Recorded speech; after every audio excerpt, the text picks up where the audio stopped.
The all-new 2022 Toyota Tundra is packed with a range of incredible features and unmatched capability. One sleek function you might not even notice is Tundra's available automatic air dam, which can deploy and lower to adjust the vehicle's aerodynamics to help optimize stability and efficiency. However, when it's time for service or routine maintenance, this air dam needs to be manually opened to provide technicians with access, which is incredibly easy to do. First, shut off the vehicle. Next, within 45 seconds of shutoff, raise and hold the wiper stalk upward for about 2 seconds.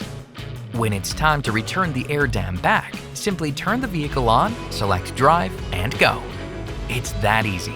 And don't fret, there's a QR code beneath the chassis on the air dam linkage that any technician can scan to watch this video on how to manually open it. Whether tackling the terrain ahead or making vehicle service a little easier, Tundra redefines next-gen capability with its incredible performance, convenience, and seriously smart tech. Visit Toyota.com for more information about the 2022 Tundra.